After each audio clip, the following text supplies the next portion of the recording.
All right, so we have the two images. We've got the woman and we've got Manhattan.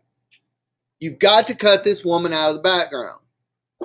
To do that effectively, and we've gone over this before, you need to use a layer mask. If you're not using a layer mask, you're working too hard. To start with my layer mask, I'm going to make a quick selection around the girl, just real tight in, just get as close as you can. Just a snappy, quick selection. Then I'm going to hit my layer mask control. Remember, layer mask is right there. Hit that layer mask and it creates your layer mask. And remember, your little triangle or your little rectangle has to be over the layer mask for it to be selected. Now, I'm going to show you a tool that works sometimes and other times you want to pull your hair out. Okay, this is the quick selection tool. I've got a plain background. This will work on a plain background. This will not work on a crowded background. Click and drag. Okay? And you can keep adding to it. You don't have to hold the shift key down or anything. And it gets pretty close. You already have black as your background, so you can hit delete. And then deselect. Okay? See, it's cut her out. But let me show you where it doesn't work well. Look at the finger. The finger was selected. Okay, so you have to refine the edges and do a lot of stuff. But up here it works great, but watch, it tries to grab the hand. Command D deselects, and you'll have to do this after every selection you make. So you're going to have to do some cleanup once you're done selecting. All right, I happen to have a girl that's already cut out. But just know that you have to do that, and you have to deselect every time. It takes a little bit of practice with that tool, but it can work. There's another tool called Refine Edge. Once you get your edge down, you can go up under Select and down to Refine Edge or Refine Mask, and it works really well. Play with those settings, and that'll give you a good idea of what it'll do. Okay, so I've got my girl cut out. I've got Manhattan open. I'm going to right-click on my layer, and I'm going to duplicate the layer to the Manhattan.jpg. Okay, watch this again. Right-click on the layer, duplicate layer, copy it to Manhattan.jpg. There she is in all of her glory. She's a little big for me, so I'm going to Command T, and I'm going to come up here to the top. See my width and height at 100%? Watch this. I'm going to set it to maybe 30% and hit tab and 30% there. And that gets her down to a more manageable size. I know I want her hand right here, so I'm going to kind of blow her up a little bit so that I can get that hand right here and her in a good portion of the shot.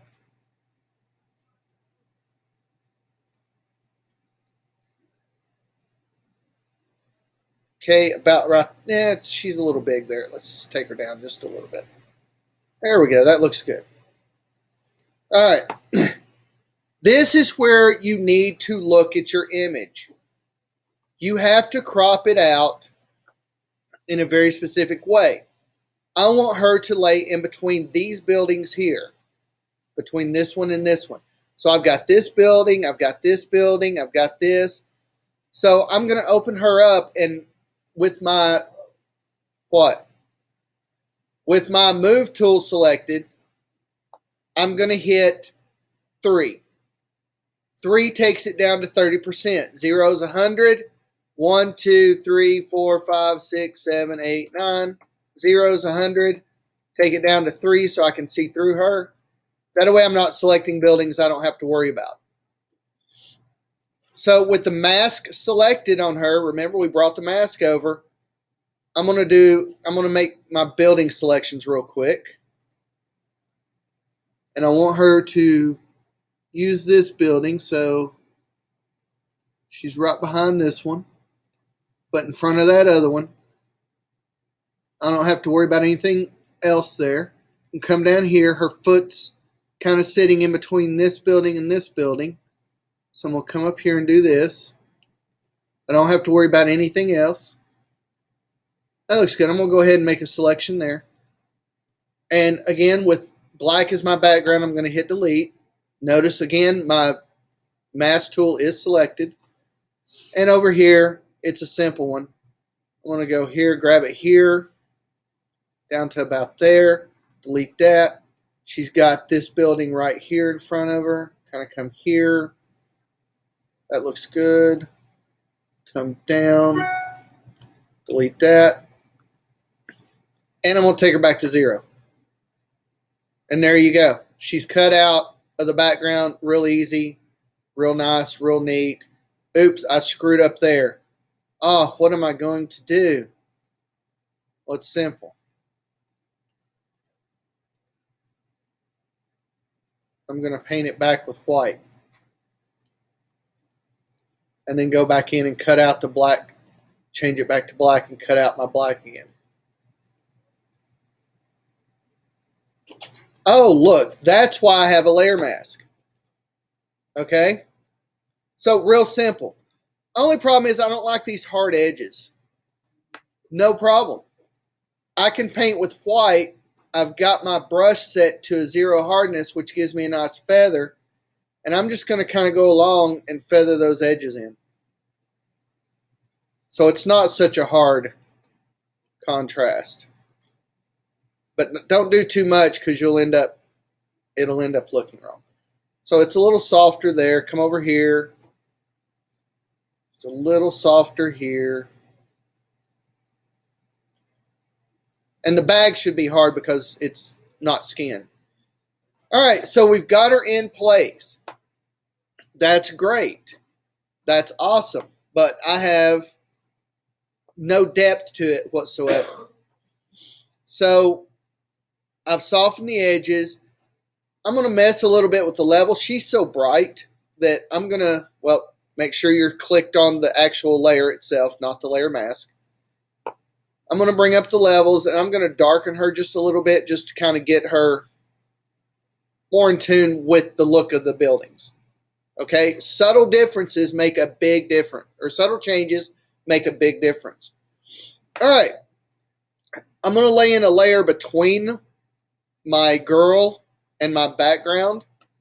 And just so I know what it is, I'm going to call it Shadow 1.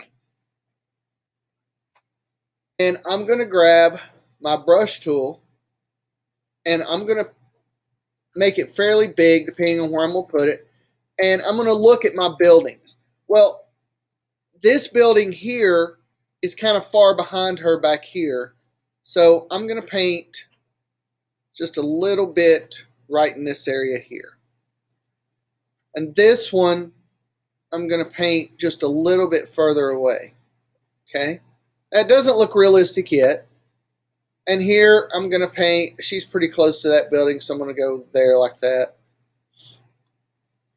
Her hand, it's sitting right on it, so I'm going to kind of do, and not that crazy. Kind of do something like that. Okay? So I've got some shading laid in. Let's give it there. Now I'm going to go to my opacity on my layer, and I'm just going to drop it down some. Up and down, just to kind of give it some depth.